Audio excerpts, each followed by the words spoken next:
Good evening, I'm Alexandra Semi and welcome to Buckingham News at 5.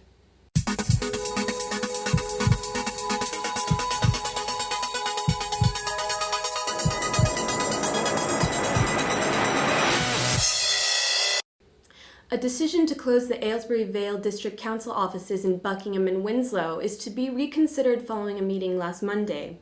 Closing the offices would see no face-to-face services in the two towns, meaning more vulnerable members of society would be at risk. Jala Cater reports. Could this be the end of District Council services in Buckingham? AVDC wants to close their offices here in Buckingham and Winslow. Last week at a financial and services scrutiny meeting held in Aylesbury, a number of people from Buckingham and Winslow spoke out against the decision to close the area offices. The District Council claims that the move will help save £80,000 per year. But here in Buckingham, the council offices are a vital lifeline to many people.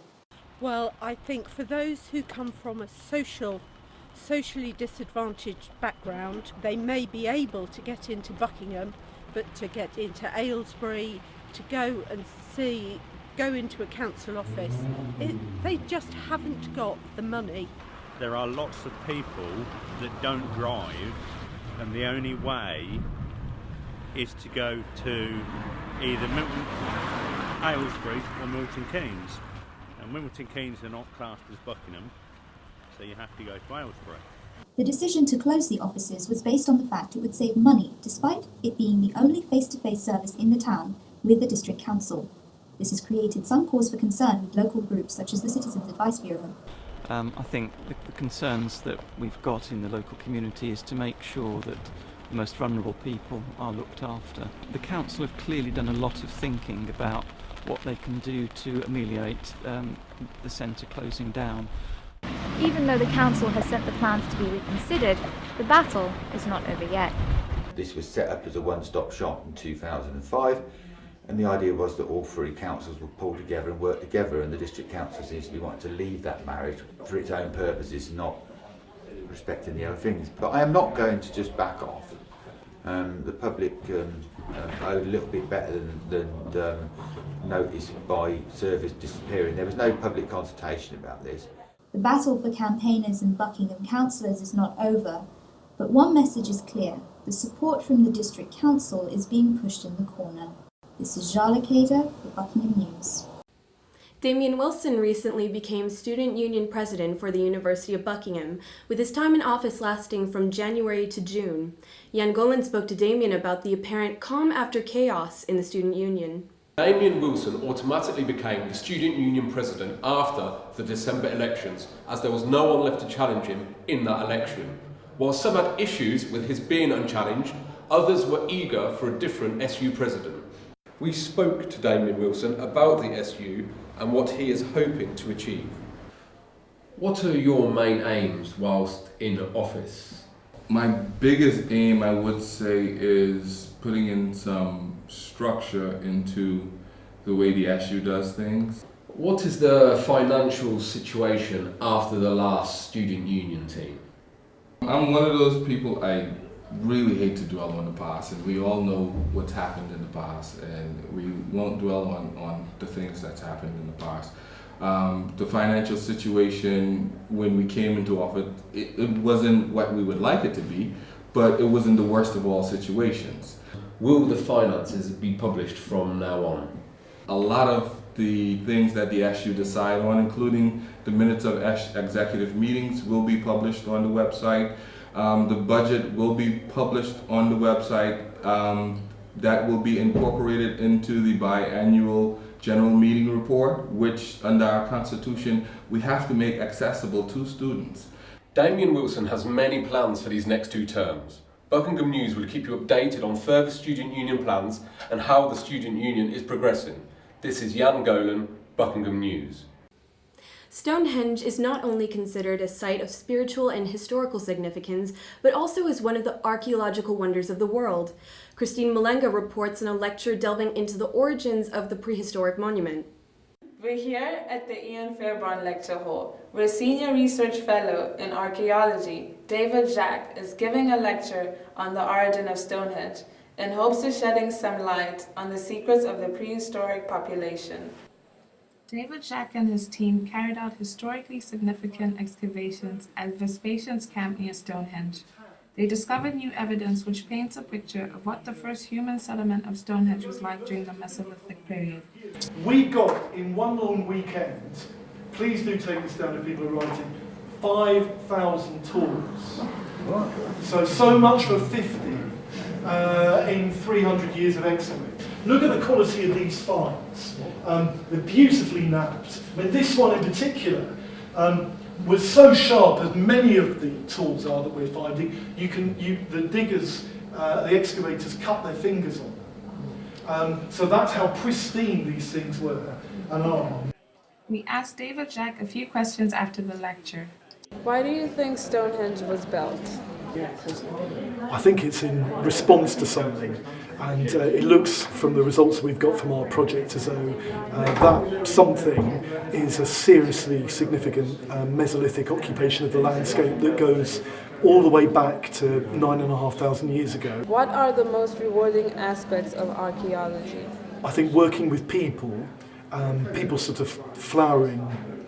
One of the nicest things for me has been working with disabled students, and for them to realise that they've got they can really do something on site. So that empowerment that people get is a fantastic thing. Not only has a way of life previously thought impossible been uncovered, but the original purpose for building this celebrated monument has been thrown into question. The World Heritage Site of Stonehenge will continue to intrigue generations to come. Christine Malenga, Buckingham News.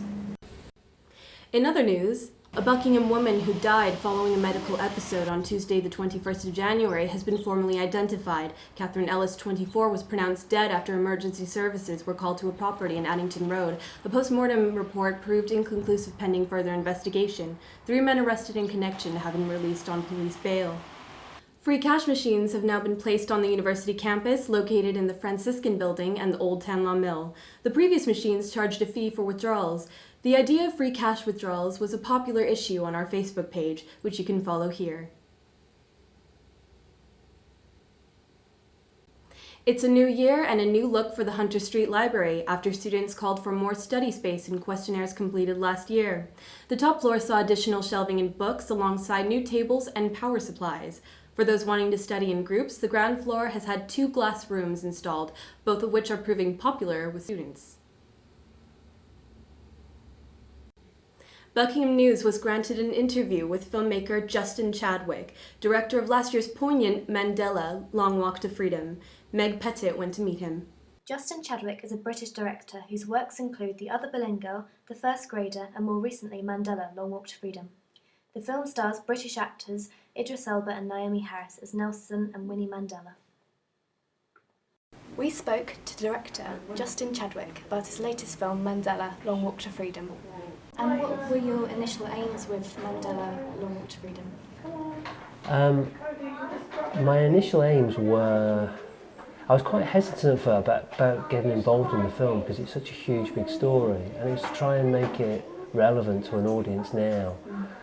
You know, Mandela's life is kind of 100 years of apartheid history, which is one of the most well-documented periods of history ever. So it was to try and kind of do something different that wasn't a documentary, that was more of a film about the man and the cost of the man, and the cost to him as a dad, and the cost to him as a husband, and the cost to him personally. Brilliant. I understand that you met Mandela. What was it like, and was he able to see any of the rushes of the film? Yeah, I met Mandela. I had an afternoon tea with him, rounded at his house, and it was just before his 94th birthday, just before we started filming. And I mean, people talk about the Madiba effect. I mean, whole stadiums would kind of go up with his aura, and I can only say that, you know, my experience of that was, it was like electricity, the energy that came off him. Such an unbelievably inspiring man, sharp, knew we had these photographs with us, and he knew where he was and who he was with, and incredibly sharp man. And a warm man, and the people around him, you could see he was a very well-loved man. So I had a great time. To view the interview in its entirety, visit the Buckingham News homepage. This is Meg Pettit, Buckingham News. And now over to our sports desk with Alex Biddle. Thank you, Alexandra. The University of Buckingham Sports Fair was held at Buckingham School this term. Sports teams were able to showcase their societies as well as sign up new members. Kevin Melindwa has the story.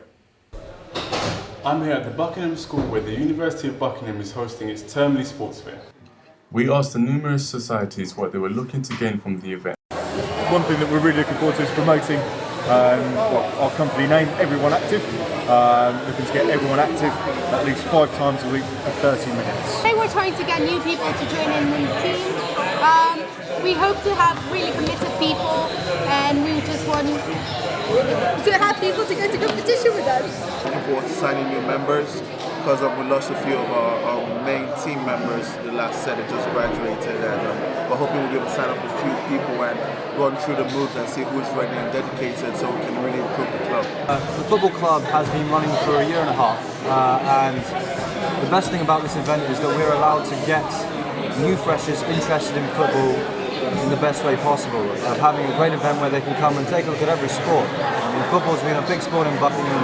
We're hoping to just get as many people to join netball as we can. It's really fun and anyone can come along. There's not really a criteria for ability, just hoping to get as many people as we can. We also got the views of a few students on what they were seeking from the event.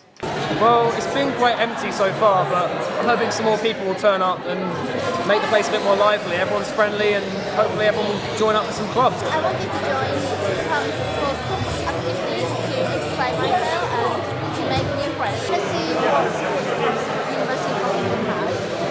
So far, I've joined up to tennis, badminton and netball, and I've got a free banana. It's safe to say that the University of Buckingham Sports Fair was a success and that students are eager to remain active outside of class. Kevin Melindwa, Buckingham News. And that was it from sports. Back to the studio. The University of Buckingham prides itself on being a diverse and welcoming place. But is Buckingham as open-minded and tolerant as other universities? Leonie Pulch went to find out. The Winter Olympic Games in Russia has sparked a lot of interest and controversy in the Western media of late. Russia's anti-gay laws have been widely criticized. High-profile individuals, including Stephen Fry and Peter Tadgell, have called for the Games to be boycotted to protest against Russia's stance. Whilst Buckingham embraces all students, regardless of culture or sexual orientation, could the university be more welcoming? A survey conducted by the lesbian, gay and bisexual charity Stonewall assesses universities on 10 criteria to evaluate if they are gay-friendly. As the University of Buckingham lacks an active LGBT society, we currently fail each of the 10 criteria. We spoke to the students at Buckingham to see if their focus is an issue which needs to be resolved. If the LGBT society is to be reactivated and we have enough people for it, then so be it. Get emails out, get flyers out, and make people aware. The addition of another one, whatever society it is, I think it would be good. It would attract more people. We spoke to Michael Pearson, the executive president of the LGBT Society, to find out what he has planned for its reopening. We have people from all over the world here, and each country has a different view on LGBT thought. Some countries don't even know what LGBT stands for, so we need to get that out there. In one of the ways we do that is working with the welfare team. Many students feel that if the University of Buckingham had an LGBT society, it would create a more welcoming atmosphere, and there are no plans to reopen it. In the meanwhile, time will tell how Russia will react to Western media attention to its anti-gay laws. This is Leonie Pulch, Buckingham News. Thank you for watching Buckingham News. Have a good weekend.